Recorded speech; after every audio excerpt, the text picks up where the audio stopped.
చాలా బాధతో వేదనతో ఉన్నానయ్యా. చాలా నా మనసు అంతా బాధగా ఉంది, వేదనతో ఉన్నానయ్యా, ఒంటరిగా ఉన్నానయ్యా, నలిగిపోతున్నానయ్యా, చితికిపోతున్నానయ్యా, వేదనతో ఉన్నానయ్యా. ప్రభువా ప్రభువా, ఒకసారి నన్ను జ్ఞాపకం చేసుకోవా, నన్ను ఒక్కసారి జ్ఞాపకం చేసుకోవా, నన్ను ఒక్కసారి జ్ఞాపకం చేసుకోవా ప్రభువా, నన్ను ఒక్కసారి జ్ఞాపకం చేసుకోవా తండ్రి, ఒక్కసారి జ్ఞాపకం చేసుకోవా. కృప కలిగిన వాడా, దయ కలిగిన వాడా, దయామయుడా, ఒక్కసారి జ్ఞాపకం చేసుకోవా నన్ను, నా కుటుంబాన్ని, నా సంసారాన్ని, నా జీవితాన్ని ఒకసారి జ్ఞాపకం చేసుకోవా. చాలా బాధతో ఉన్నానయ్యా, అప్పులో ఉన్నానయ్యా, ఒంటరిగా ఉన్నానయ్యా, నలిగిపోతున్నానయ్యా, వేదనతో ఉన్నానయ్యా, ఎవరికి చెప్పుకోలేక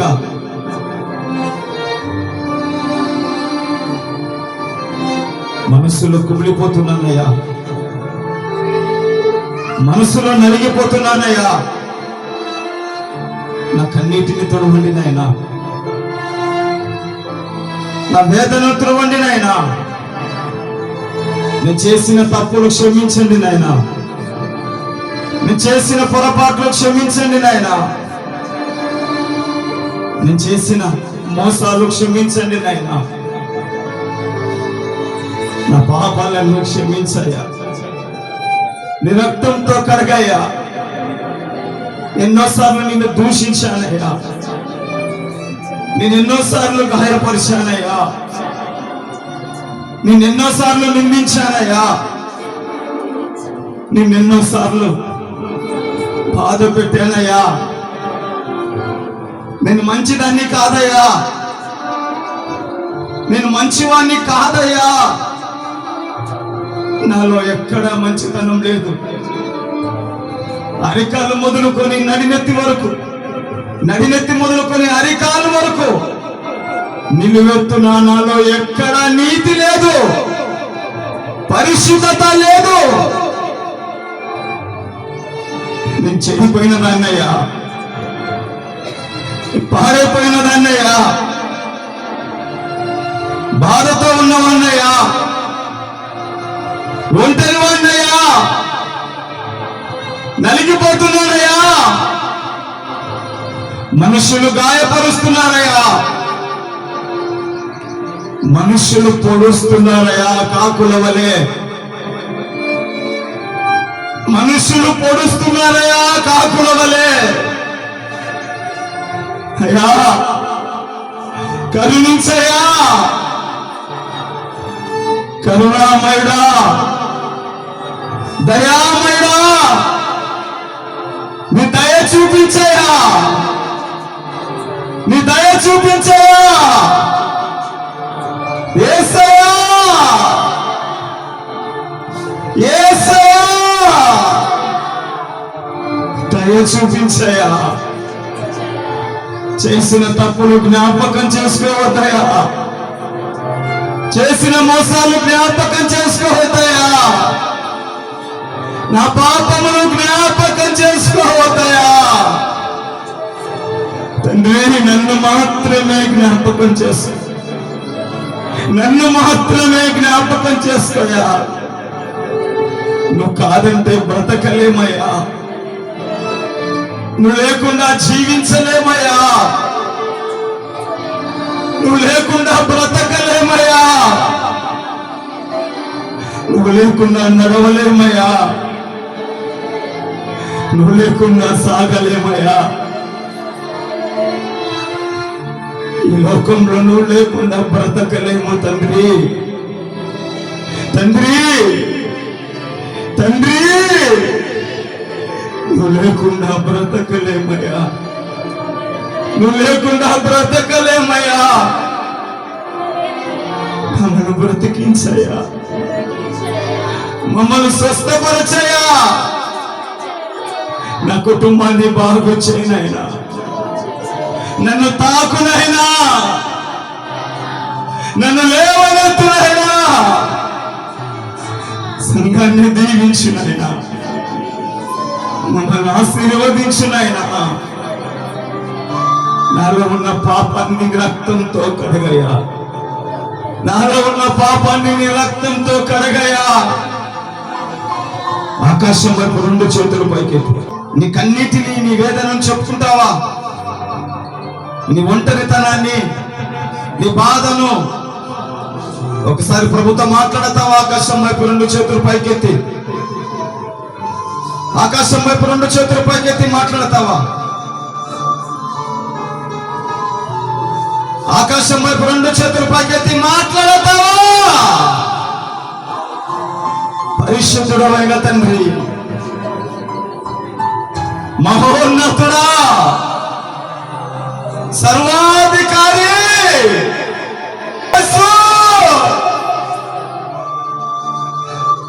మమ్మల్ని ఒక్కసారి చూడయ్యా, మమ్మల్ని ఒక్కసారి చూడయ్యా. ఎక్కలేని ఎత్తైన కొండను ఎక్కించయా, నడవలేని ప్రయాణంలో తోడుగా నడవయ్యా. ఈ భారభరితమైన జీవితంలో మాకు తోడుగా నడవయ్యా. మాతో రా ప్రభువా, మమ్మల్ని తాకయ్యా, మమ్మల్ని నడిపించయ్యా, మమ్మల్ని బలపరచయ్యా. యేసయ్యా, యేసయ్యా, బ్రతకలేమయ్యా, నువ్వు లేకుండా బాగుపడలేమయ్యా.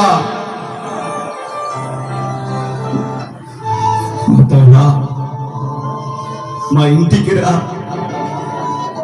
నాతో నడువు, నాతో ఉండు, నన్ను స్వస్థపరచు, నన్ను బాగు చేయి, నన్ను తాకు, నన్ను ముట్టయ్యా, నన్ను స్వస్థపరచయ్యా, నన్ను జ్ఞాపకం చేసుకోలేవా? మాలో ఏవైనా తప్పులుంటే క్షమించునైనా, మాలో ఏవైనా పొరపాట్లుంటే క్షమించునైనా, మాలో ఏవైనా నీకు నచ్చని ఉంటే క్షమించునైనా. క్షమించదు అయ్యా, క్షమించయ్యా, క్షమించయ్యా, క్షమించు ప్రభువా, క్షమించు. బ్రతికించయ్యా, బ్రతికించు. చచ్చిపోతున్నామయ్యా, నడవలేక, బ్రతకలేక, చావలేక, చావు రాక, సాగలేక చచ్చిపోతున్నామయ్యా, బ్రతకలేక చచ్చిపోతున్నామయ్యా, నడవలేక ఆగిపోతున్నామయ్యా, నిలబడడం చేత కావట్లేదయ్యా. యేసయ్యా, చెయ్యి పట్టి నడిపించు, మా చెయ్యి పట్టి నడిపించు, మా చెయ్యి పట్టి నడిపించు నాయనా, మా చెయ్యి పట్టి నడిపించు నాయనా. ఆకాశం వైపు 2 చేతులు పైకెత్తి, ఆకాశం వైపు 2 బలపరచు, మమ్మల్ని బలపరచు, మమ్మల్ని లేవనెత్తు ప్రభువా, మమ్మల్ని లేవనెత్తయ్యా. కొన్ని సంవత్సరాల నుంచి, కొన్ని నెలల నుంచి మొండి ఘటాలు, మొండి రోగాలు, ఇదిగో నీ రోగము ఇప్పుడే దేవుడు బాగు చేయబోతున్నాడు. నజరేయుడైన యేసు క్రీస్తు శక్తి కలిగిన పరిశుద్ధాత్మ అభిషేక శక్తి నిన్ను తాకుతుంది. నమ్మకంతో, విశ్వాసంతో కూర్చుదేవుని పిలుచు దేవుని. పరిశుద్ధాత్మదేవా నన్ను తాకునైనా, పరిశుద్ధాత్మదేవా నన్ను స్వస్థపరచునైనా, పరిశుద్ధాత్మదేవా నన్ను లేవనెత్తునైనా, పరిశుద్ధాత్మదేవా, పరిశుద్ధాత్మదేవా నన్ను తాకునైనా, నన్ను తాకునైనా, నీ ఆత్మతో నింపునైనా, నీ రక్తంతో కడుగునైనా. అయ్యా నన్ను తాకు, అయ్యా నీ ఆత్మతో నింపు నన్ను, అయ్యా నన్ను తాకయ్యాని. ఆకాశం వైపు రెండు చేతులు పైకెత్తి పిలుస్తావా, పిలుస్తావా, పిలుస్తావా? ఆకాశం వైపు రెండు చేతులు పైకెత్తి పిలుస్తావా, పిలుస్తావా? పరిశుద్ధాత్మదేవా దిగలోకి రా, నన్ను తాకు, నన్ను స్వస్థపరచు. ఆకాశం వైపు రెండు చేతులు పైకెత్తి. ఈ రోజు నీ హృదయంలో మంట పుట్టబోతుంది. ఈ రోజు నీ ఆత్మ నాట్యమాడబోతుంది. ఈ రోజు నీ హృదయంలో పరవశించిపోతున్నావు నువ్వు. పరిశుద్ధాత్మ దేవుడు బలంగా నిన్ను తాకబోతున్నాడు బిడ్డ. ఈ రోజు అద్భుత కార్యాలను చూడబోతున్నావు. ఆకాశం వైపు రెండు చేతులు పైకి. ఆకాశం నీ తట్టు కనులెత్తుచున్నాను, నేను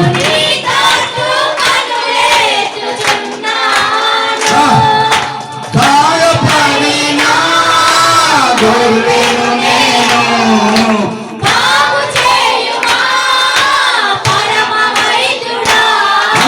గాయపడిన గొర్రెను నేను.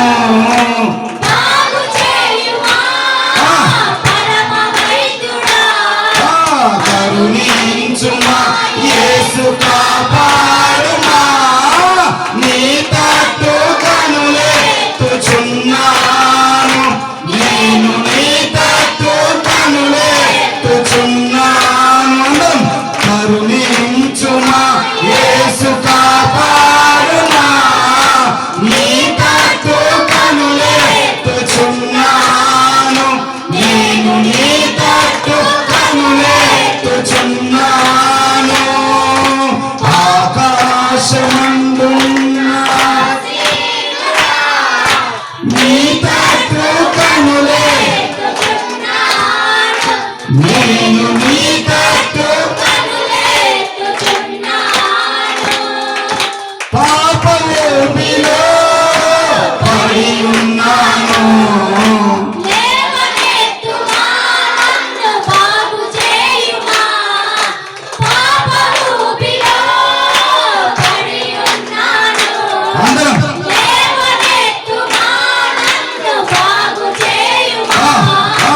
కరుణించుమా యేసు కాపాడుమా, నీ తట్టు కనులెత్తుచున్నాను, నేను నీ తట్టు కనులెత్తుచున్నాను. కరుణించుమా యేసు కాపాడుమా, నీ తట్టు అందరం మోచేవారు చప్పట్లు కొడుతూ ఓటాలు చప్పట్లు ఓటాలు నోడుతారు. కరుణించుమా యేసు కాపాడుమా, నీ తట్టు కనులెత్తుచున్నాను, నేను నీ తట్టు కనులెత్తుచున్నాను. కరుణించుమా యేసు కాపాడుమా, నీ తట్టు యేసు యేసు యేసు యేసు అందరం అందరం.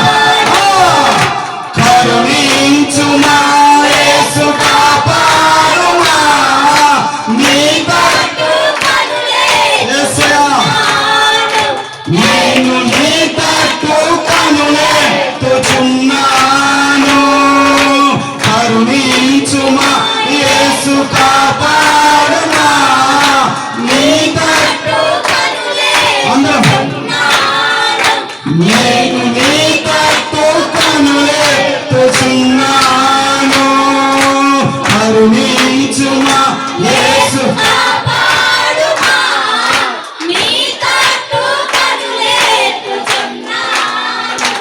నేను నీ తట్టు. చెప్పాలి చెప్పండి చెప్పలు వద్దు. కరుణించుమా, పాడాలి పాడాలి. చెప్పలు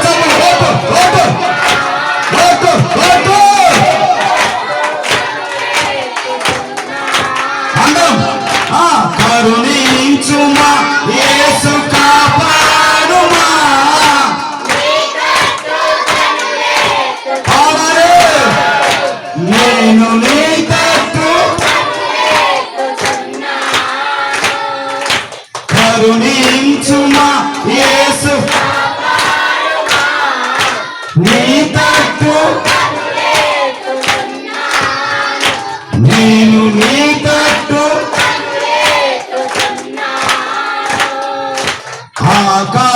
ఆకాశమందున్న శ్రీనుడా నీ తట్టు కనులెత్తుచున్నాను నేను నీ తట్టు నీ తట్టు కనులెత్తుచున్నాను నేను నీ తట్టు నీ తట్టు నేను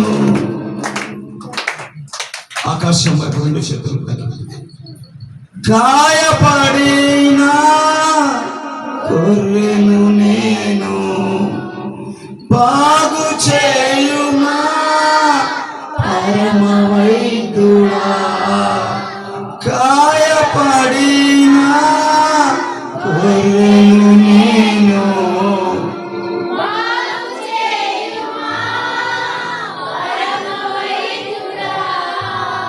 కరుణించుమా యేసు కాపాడుమా నీ తట్టు కనులెత్తుచున్నాను నేను నీ తట్టు కనులెత్తుచున్నాను నీ తట్టు నేను నీ తట్టు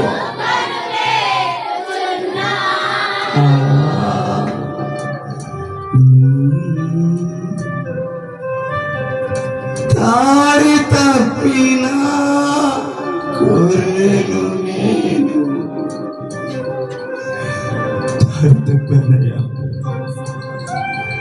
దారి తప్పిపోయానయ్యా దారి తప్పి గాయపడుతున్నానయ్యా గాయపడ్డానయ్యా దారి తప్పానయ్యా నన్ను బాగు చేయి పరమ వైద్యుడా నన్ను స్వస్థపరచు పరమ వైద్యుడా నన్ను బాగు చేయనైనా నన్ను స్వస్థపరచు దారి తప్పిన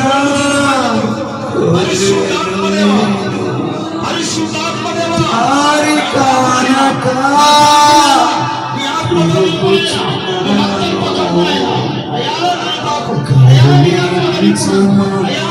యేసు కాపాడుమా నీ తట్టు కనులెత్తుచున్నాను నేను నీ తట్టు కనులెత్తుచున్నాను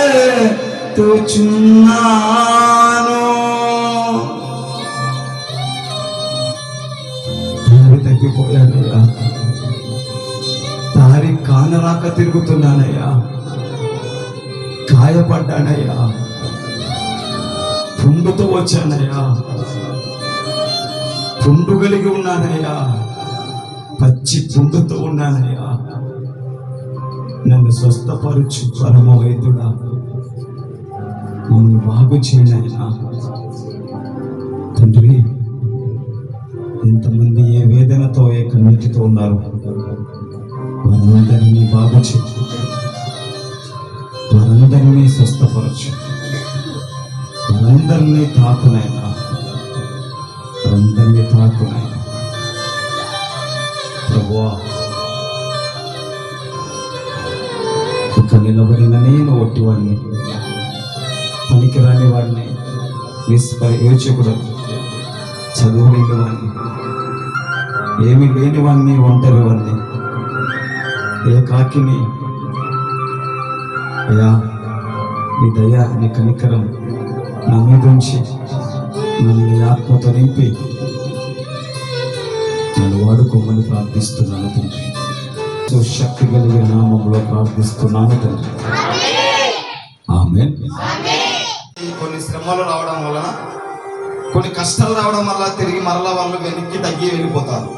వీరందరూ వెనక్కి తిరగడానికి, నిలబడపోవడానికి, దేవుల్లో బలంగా ఉండకపోవడానికి కారణం ఏంటి అంటే పునరుద్ధానపు శక్తి లేకపోవడం వలన, అనగా పరిశుద్ధాత్మతో నింపబడలేకపోవడం వలన.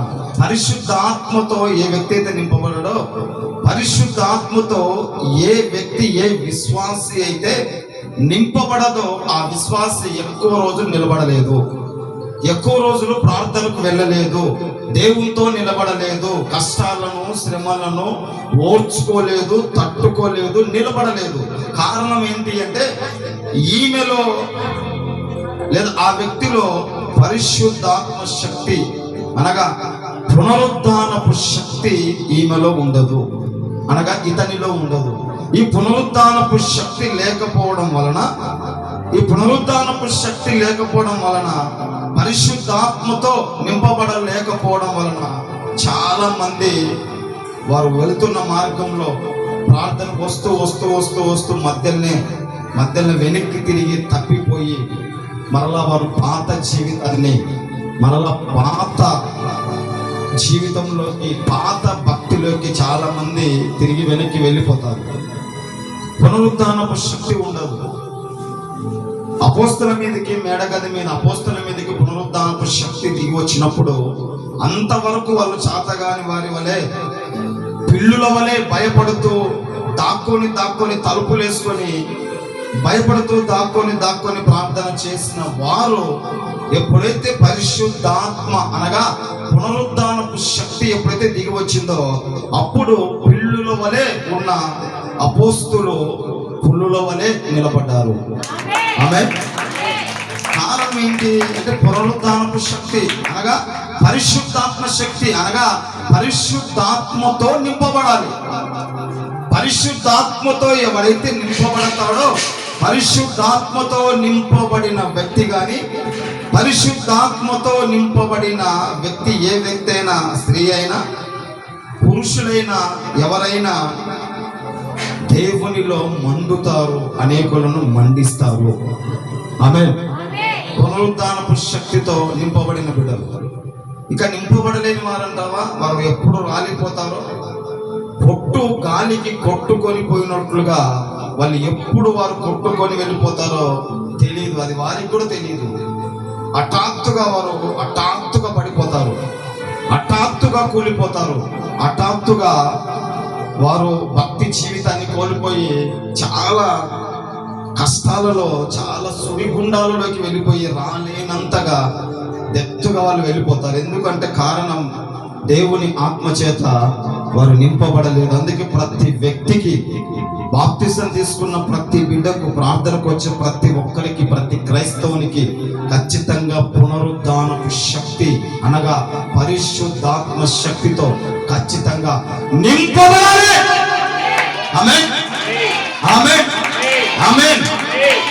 క్రైస్తవులు చాలా మంది చల్లరిపోవడానికి కారణం ఏంటి? శక్తి లేదు. చాలా మంది ఆగిపోవడానికి కారణం ఏంటి? శక్తి లేదు. కష్టాలను ఎదుర్కోవడానికి శక్తి లేదు, సమస్యలను ఎదుర్కోవడానికి శక్తి లేదు, నిలబడడానికి శక్తి లేదు, నడవడానికి శక్తి లేదు. ఏ శక్తి? శరీరపరమైన శక్తి కాదు, ఆత్మ సంబంధమైన పరిశుద్ధాత్మ శక్తి లేదు. శక్తి లేకపోవడం వలన చాలా మంది ఆగిపోతూ వెనక్కి తిరిగి మరలా వెనక్కి తిరిగి పాత జీవితంలోకి వెళ్ళిపోతున్నారు, భ్రష్టత్వంలోకి వెళ్ళిపోతున్నారు. చాలా మంది క్రైస్తవులకు పునరుద్ధానపు శక్తి చాలా అవసరం. నా మట్టుకైతే సంఘంలో ఎప్పుడు పరిశుద్ధాత్మ మంట మండుతూ ఉండాలని నేను దేవుని సన్నిధిలో ప్రతిరోజు ప్రార్థన చేస్తూ ఉంటాను. ఆమేన్, ఆమేన్, ఆమేన్. హల్లెలూయా. ఇప్పుడు విశ్వాసులు ఆరిపోయారు అంటే ఒక ఎత్తు, కానీ విశ్వాసులు ఆరిపోయారంటే వారికి అక్కడెక్కడ తిరిగి వారు ఆరిపోతారు, బలహీనమైపోతారు, కృంగిపోతారు. మరలా వారు మందిరానికి వస్తారు. ఎందుకు వస్తారు అంటే ఆరిపోయిన వారు వెలిగించుకోవడానికి, పడిపోయిన వారు తిరిగి లేవడానికి, బలహీనమైన వారు బలం పొందుకోవడానికి మందిరాలకు వస్తారు. అయితే మందిరంలో కూడా సేవకులు కూడా ఇప్పుడు ఆగిపోయారు. సేవకులు కూడా చాలా మంది డబ్బుకు కనెక్ట్ అయిపోయారు, పలుకుబడికి, రాజకీయాలకు చాలా మంది కనెక్ట్ అయిపోయి వారి ఆత్మను వారే ఆర్పుకొని చల్లారిపోయి శక్తిని కోల్పోయిన స్థితిలో చాలా మంది సేవకులు, సంఘాలు ఉన్నారు. అందుకే చాలా సంఘాలు బలహీనమైపోతాయి. చాలా మంది విశ్వాసులు, ఆ సంఘాలకు వెళ్ళే విశ్వాసులు సైతం వాళ్ళు పడిపోతూ లేస్తూ కంప్లీట్గా దేవునికి దూరం అయిపోయి, దేవునికి దూరం అవుతూ నలిగిపోతూ నరకయాతన అనుభవిస్తూ కట్టిక చీకటిలోకి వెళ్ళిపోయి వారు నరకానికి వెళ్ళిపోతున్నారు. కారణం ఏంటి అంటే సంఘాలు, సేవకులు అనగా విశ్వాసులు అందరూ పునరుద్ధానపు శక్తితో నింపబడలేదు. మరి శక్తి చల్లారిపోయింది. చాలా మంది పండగ వచ్చింది కదా అని సిలువ మోయడం, పండగ చేసుకోవడం, తిరిగి లేచాడు ఆదివారం అని చెప్పి ఆదివారం వెళ్ళి మందిరానికి వెళ్ళడం, దేవుని ఆరాధించడం, చేయడం అన్ని చేస్తున్నారు. కానీ తిరిగి లేచాడని వెళ్తున్నారు. వెళ్తున్న వారికి ఆ లేచిన పునరుద్ధానపు శక్తిని పొందుకునే అనుభవం లేదు, ఆ అనుభూతిలోకి రావట్లేదు. వెళ్తున్నారు బానే, మందిరాలకు వెళ్తున్నారు, ఆదివారం పండగని ఆదివారం రోజు మందిరానికి వెళ్తున్నారు. ఆదివారం అంటే ఖచ్చితంగా ఆదివారం మనం వెళ్తే పునరుద్ధానపు శక్తితో ఖచ్చితంగా నింపబడాలి.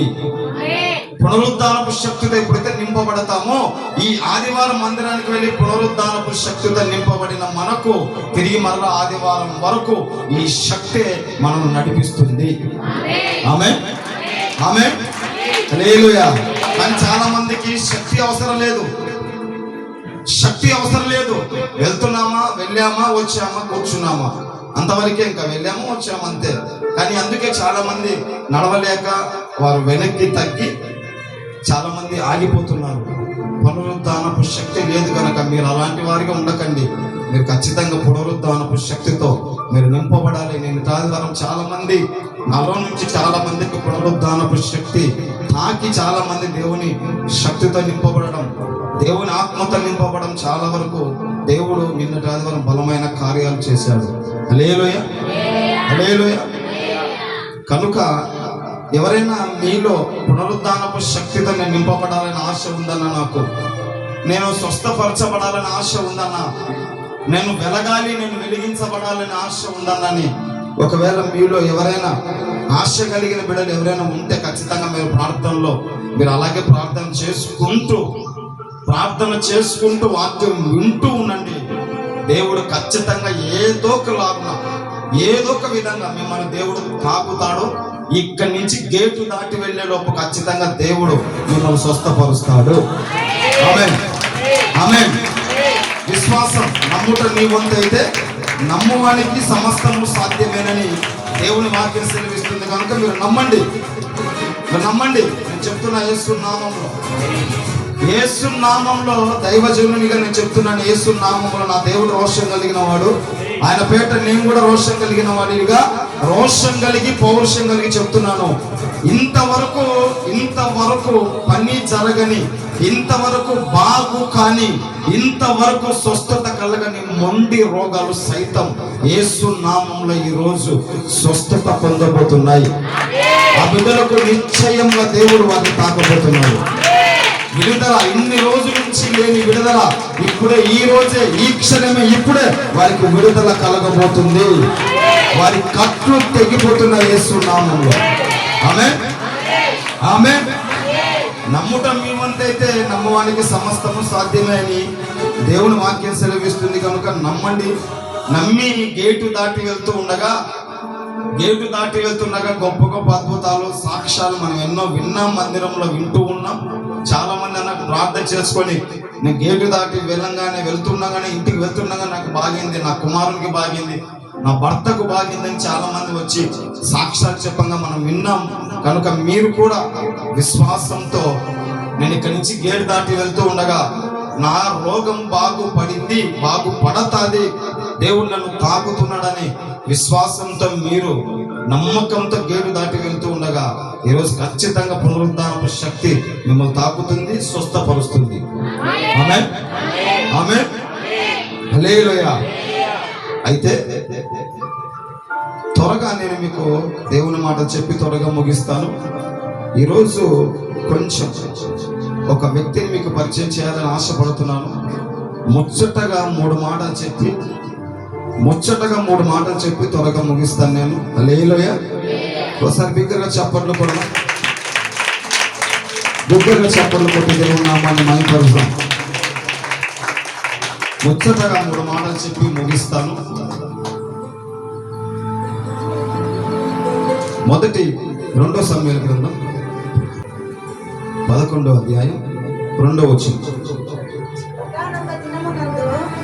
ఒకానొక దినమునందు పొద్దు కూకు వేళ దావీదు పడక మీద నుండి లేచి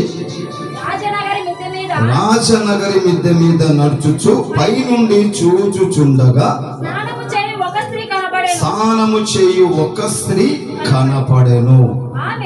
ఆమె బహు సౌందర్యవతి అయి ఉండుట చూచి దావీదు దాని సమాచారం తెలుసుకొనుటకై ఒక దూతను పంపెను. అతడు వచ్చి ఆమె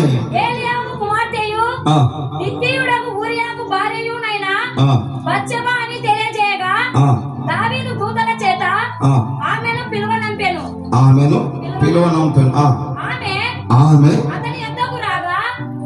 ఆమె అతని యొద్దకు రాగా కలిగిన అపవిత్రతను పోగొట్టుకొని ఆమె తన ఇంటికి మరలా వచ్చెను. ఆ స్త్రీ గర్భవతి అయి నేను గర్భవతినైతినని దావీదునకు వర్తమానము పంపగా.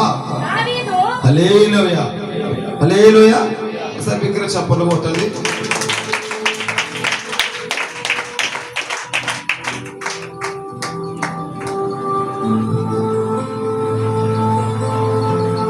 నమ్మకం కలిగిన వాడు ఖచ్చితంగా దేవుడు స్వస్థపరిచి బాగు చేస్తాడు. మీరు ప్రార్థన చేయండి. ఎందుకంటే అన్నిటినీ వదులుకొని, అందరికీ వేరైపోయి అందరినీ వదులుకొని ఒంటరిగా పోరాడుతూ ఉన్నాను, ఒంటరిగా ప్రయాణం చేస్తూ ఉన్నాను. చెప్పేవాళ్ళు లేకపోయినా, సహాయపడే వాళ్ళు లేకపోయినా, కష్టమైన ఈ మారుమూల ప్రాంతంలో, ఈ పల్లెటూరులో ఇక్కడ నా ప్రజలేదుట నమ్మని నా ప్రజలేదుట నిలబడి సేవ చేయడం అంటే చాలా కష్టతరం. మనుషులు కుళ్ళు కుతంత్రాలతో కూడిన మనుషులకు కుళ్ళు కుతంత్రాలతో కూడిన మనుషుల మధ్య ఇక్కడ సేవ చేయడం చాలా కష్టం. అయినా కూడా ఇక్కడ నిలబడి సేవ చేస్తూ చాలా ఒంటరిగా పోరాడుతూ ఉన్నాను.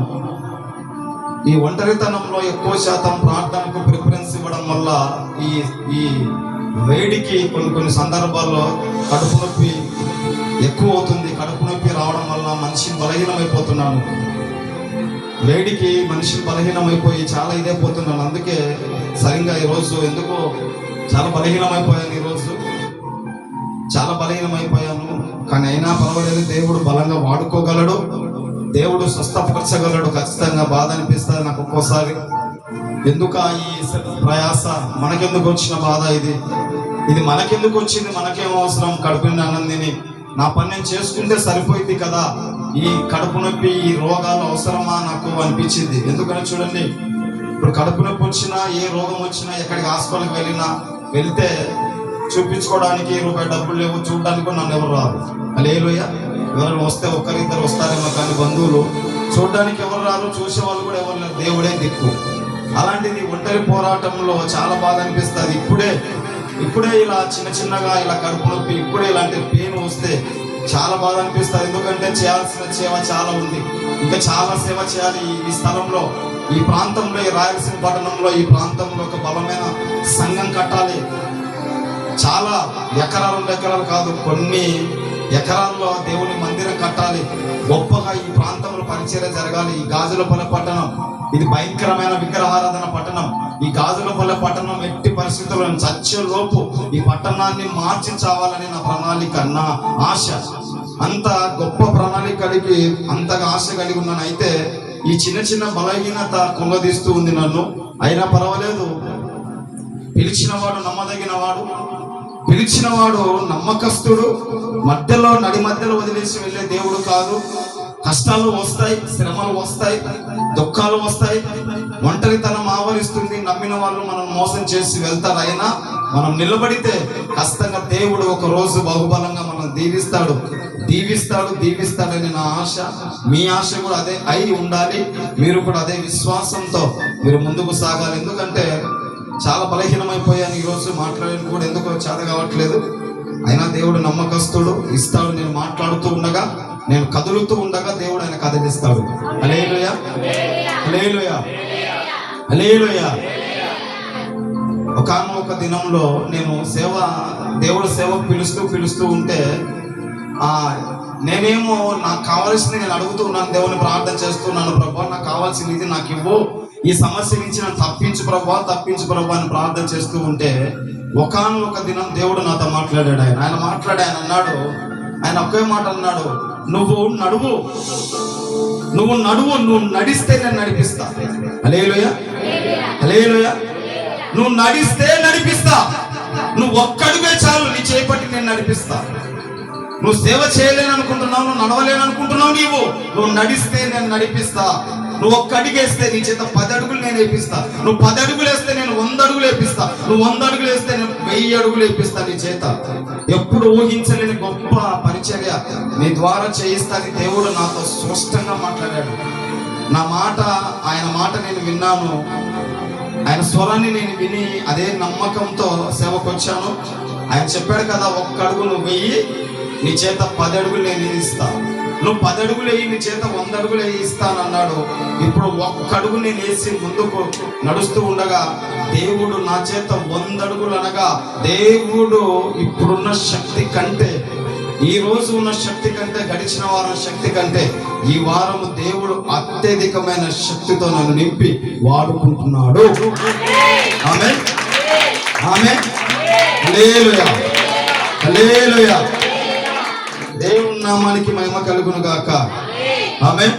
ఒకసారి బిగ్గరగా చెప్పండి కూడా. దేవుడు ఆయన దావీదు మహారాజు పొద్దు కూకే సమయంలో, అనగా పొద్దు కూకు వేళ ఆయన మేడగది మీదకి వచ్చి, ఎవరు మీరు ఎప్పుడు వినని ఒక డిఫరెంట్ స్టోరీ ఈరోజు మీకు చెప్తాను. ఎవరు ఎప్పుడు మీరు వినని ఒక డిఫరెంట్ సందేశాన్ని మీకు ఇస్తాను. మీకు అతి త్వరలో అంటే అతి త్వరగా ముగిస్తాను. ఎవరు మీరు ఎప్పుడు వినని కొంచెం లోతైన సబ్జెక్ట్, లోతైన వ్యక్తిని బయటికి లాగుతాయి ఇప్పుడు.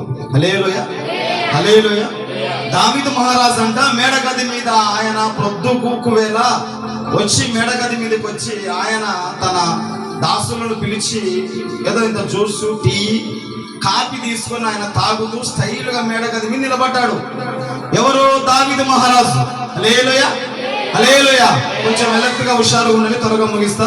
ఇంకెవరు తిరగకూడదమ్మా, పరిచయం చేసేప్పుడు జాగ్రత్త చూసుకోండి. ఎవరు తిరగనివ్వక నటు ఇటు. కొద్దిసేపు చాలా మంది కూర్చోవాలి, కొద్దిసేపు ఎవరు అటు తిరగొద్దు. దావీదు మహారాజు మేడగది మీద ఆయన పొద్దు కూకు వేళ తన భటులతో, అనగా తన సైనికులతో, తన పరివారితో ఒక కప్పు టీ తెప్పించుకొని, ఒక కప్పు కాఫీ తెప్పించుకొని తాగుతూ, అంటే మీ భాషలో చెప్తున్నాను, మన భాషలో అర్థం అవ్వాలన్నా, ఒక కప్పు టీ, ఒక కప్పు కాఫీ తెప్పించుకొని స్టైల్గా తాగుతూ ఉన్నాడంట. తాగుతూ రాజనగరాన్ని అంతా చూస్తూ ఉన్నాడు. మేడగది మీద రాజు కదా, నగరాన్ని చూస్తూ ఎలా ఉంది నగరాన్ని చూస్తూ స్టైల్గా నిలబడి ఆయన కప్పు టీ తాగుతూ ఉన్నాడు. అలా తాగుతూ ఉన్న ఆ సమయంలో ఒక ఆమె సుందరవతి, మంచి అందగత్తె ఏం చేస్తుందంటే, ఈమె స్నానం చేస్తుంది బాత్రూంలో. ఈమె బాత్రూంలో స్నానం చేస్తూ ఉండగా ఈ దావీదు మహారాజు ఆమె మీద కన్నేశాడు. హల్లెలూయా. కన్నేశాడంటే ఆమె వైపు చూశాడు.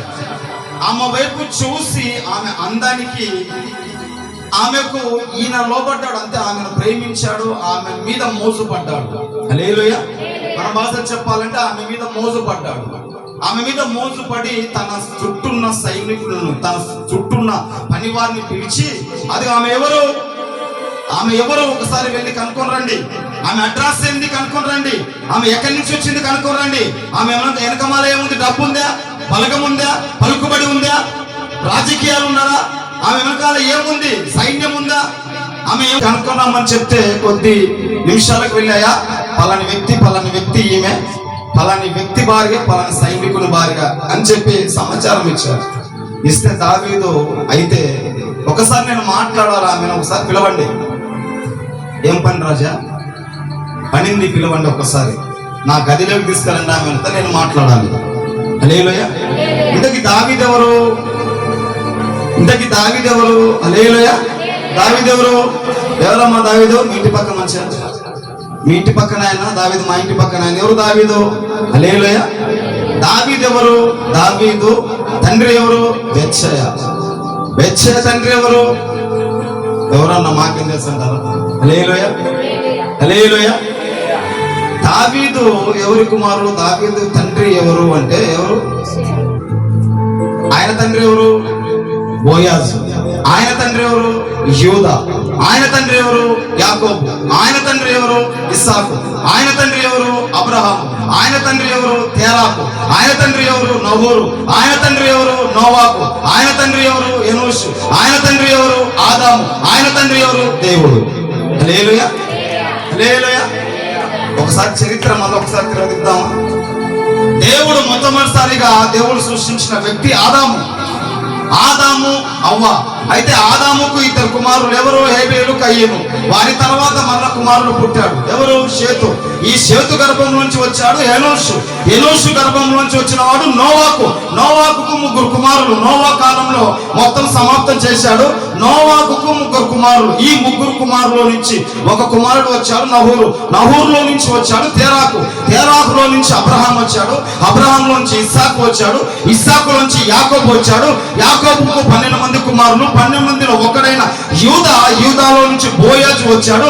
బోయాజు నుంచి బెత్షెయ వచ్చాడు. బెత్షెయలో నుంచి దావీదు వచ్చాడు. ఆ దావీదు ఇశ్రాయేలు దేశానికి అనగా యూదా దేశానికి రాజుగా పరిపాలిస్తూ మేడ గది మీద సాయంత్రం వచ్చి అలా టీ తాగుతూ టైం పాస్ అలా చూస్తూ ఉండగా ఈమె గదిలో స్నానం చేస్తూ ఉంది, బాత్రూమ్ లో స్నానం చేస్తూ ఉండగా ఆమె వైపు చూసి ఆమెను మోహించి